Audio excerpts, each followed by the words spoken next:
दक्षिण आफ्रिका दौऱ्यामध्ये त्याने सहभाग घेतला होता आणि तिथेही त्याने आपल्या अतिशय उल्लेखनीय कामगिरी केली होती. तिसऱ्या क्रमांकाचा सर्वाधिक धावा करणारा भारताचा खेळाडू म्हणून त्याचा नावलौकिक झालेला आहे. अभिज्ञान कुंडू कोपरखेड्यामध्ये राहतो. त्याचा यथोचित तसा सन्मान आज या निमित्तानं होणार आहे.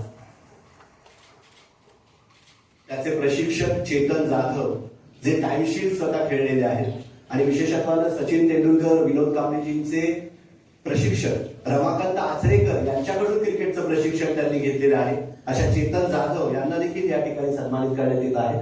असेच गुणवंत नामवंत खेळाडू त्यांनी यापुढच्या काळात घडवावे या दृष्टीनं त्यांना शुभेच्छा प्रदान करण्यात येत आहेत. सन्माननीय चेतन जाधव, अभिज्ञान कुंडूचे कोच प्रशिक्षक यांचा यथोचित असा सन्मान या ठिकाणी होतो आहे.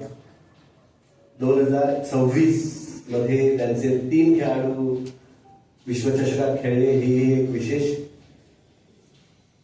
या सद्भावनासाठी पुन्हा एक बार जोरदार टाळ्यांचा गजर करूया. महासभेचे पुन्हा एक बार मनपूर्वक आभार.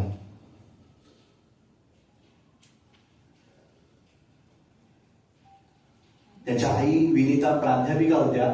मुलाने क्रिकेटमध्ये करिअर करावं यासाठी त्यांनी आपला जॉब सोडला आणि पूर्णपणे मुलावर केंद्रित केलं. 5 वर्षापासून सातत्यानं तो प्रॅक्टिस करतो आहे. रोज साधारणतः 12 तास त्याने क्रिकेटची प्रॅक्टिस केलेली आहे. त्यावेळी आपण हे यश मिळवतो. आपण म्हणतो मेहनत, जिद्द आणि समर्पित भावना. ही भावना नेमकी अभिज्ञान कुंडूमध्ये दिसून येते. पुन्हा एक बार सर्वांचे मनपूर्वक आभार. धन्यवाद.